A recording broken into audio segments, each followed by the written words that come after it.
सदा सुहागन रहने की कामना हर लड़की की होती है और इस कामना में माता पिता, भाई बहन और समाज के लोगों की शुभकामनाएं भी साथ रहती हैं। ये प्रयास लड़की की शादी के पहले से शुरू होकर शादी के बाद भी जीवन पर्यंत चलता है और इसी कड़ी में हमें जिसके द्वारा जो कुछ भी क्रिया बतलाई जाती है वो हम करते हैं ताकि लड़की की मांग का सिंदूर हमेशा चमकता रहे। ऐसी ही एक क्रिया है करवा चौथ का उपवास।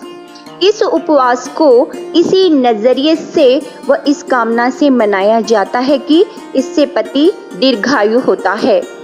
इस दिन की मान्यता कुछ इस कदर है कि यह त्योहार की तरह मनाया जाता है। बाजारों में भी इस दिन बहुत चहलकदमी होती है।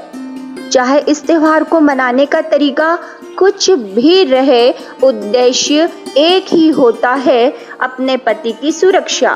प्रिय दर्शकों, करवा चौथ की क्रिया को बहनें बहुत श्रद्धा से करती हैं, लेकिन इससे इस त्योहार के मूल उद्देश्य की पूर्ति कहाँ तक हो पाती है, यह बेहद विचारणीय विषय है। कितनी ही बहनें इस क्रिया को करते करते काल के कहर का शिकार हो जाती हैं, वह विधवा का जीवन व्यतीत करती हैं। कितनी ही नवयुवतियां व्रत रखते हुए भी अपने पति को खो देती हैं। बावजूद इसके हम इस क्रिया को तोड़ने की ओर अग्रसर नहीं होते। प्रिय दर्शकों, हम इस त्योहार को किए जाने के पीछे के मूल भाव की बहुत कदर करते हैं, लेकिन उस उद्देश्य की पूर्ति के लिए किए जाने वाली क्रिया को तोलना भी बेहद जरूरी समझते हैं। परमात्मा ही सबके रक्षक हैं और उनके आदेश निर्देश अपने पवित्र सद्ग्रंथों में हैं कि किस तरह हम अपने को सुरक्षित रख सकते हैं। इन सद्ग्रंथों से हटकर यदि हम कोई क्रिया लोक वेद आधार से करते भी हैं तो ऐसा करना व्यर्थ है, क्योंकि पवित्र गीता जी में भी साफ आदेश है कि शास्त्र विरुद्ध मनमानी पूजा करना निष्फल है, त्याज्य है। करवा चौथ भी ऐसी ही क्रिया है, क्योंकि इस क्रिया का वर्णन किसी भी सद्ग्रंथ में नहीं है, न वेदों में, न पवित्र गीता जी में, व न ही उन महापुरुषों की वाणियों में जिनको परमात्मा मिले। तो फिर क्या इससे हमारा अपने पति की सुरक्षा की उम्मीद करना हमारी ज्ञानहीनता नहीं है? यदि हम वास्तव में अपने पति की रक्षा को महत्व देते हैं तो हमें अपने शिक्षा रूपी अस्त्र से इन क्रियाओं को सत्य ग्रंथों के प्रकाश में जांचना ही होगा व उस पूर्ण परमात्मा को पहचानना होगा जो सबके रक्षक हैं। संत रामपाल जी का यह प्रयास है कि हम अपने वास्तविक रक्षक को पहचाने व उस विधि को जाने जिससे हम सबकी रक्षा होगी व कोई बहन विधवा नहीं होगी। आइए जानते हैं करवा चौथ के संबंध में महापुरुषों की वाणी व हमारे वास्तविक रक्षक की अमर कथा संत रामपाल जी महाराज के मुख कमल से। तीर्थ व्रत करे जो प्राणी, तिनकी छूटत है नहीं खानी। ये 14 नौमी 12 व्रतम, जिनसे जम जोरा नहीं डरतम। कर एकादशी संजम सोई, करवा चौथ गदेरी होई।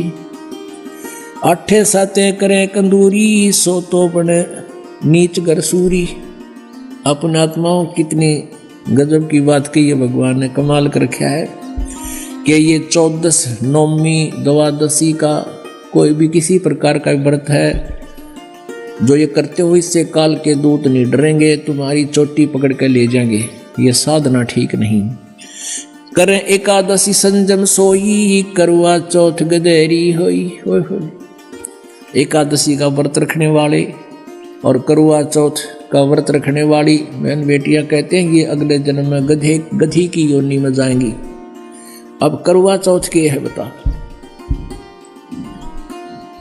करवा चौथ एक बहन कहती है करवा चौथ इसलिए के पति की आयु लंबी हो। एक कह रही थी कि मैं उसी दिन करवा चौथ का व्रत रखी हुई थी और उसी दिन मेरे पति की मृत्यु होगी।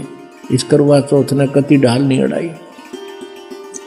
और फिर सद्भक्ति ना करने से कहते हैं अगले जन्म में फिर पशु योनियों में जाऊंगी। आन धर्म जो मन बसे कोई करो नर नार, गरीबदास जिंदा कहे वो जासी यम द्वार। आन धर्म जो मन बसे, आन धर्म, धर्म मीन धार्मिक पूजाएं, एक परमेश्वर को छोड़कर जो और साधनाएं मन में बसाए बैठे हैं, चाहे कोई करो नर नार, स्त्री करो चाहे पुरुष करो। गरीबदास जी कह रहे हैं परमात्मा जिंदा रूप में धर्मदास जी को कह रहे हैं वो जागा काल के द्वार, यम द्वार, नरक में जाओगा। कहे जो करवा चौथ कहानी, तास गधेड़ी निश्चय जानी। अब करवा चौथ को जो कहानी सुनाते हैं ना, कई अनपढ़ माई रखा करती व्रत करवा चौथ का रखते हैं अभी, लेकिन हमारे भक्त नहीं रखते। और वो किसी ने बुला के न्यू कहा करती बेटी या कहानी पढ़ के सुनाइए करवा चौथ की। और परमात्मा कहते हैं जो करवा चौथ का व्रत रखे वह भी गधी बने, और जो उसने कहानी सुनाओगी वह भी उसी कैटेगरी में होगी।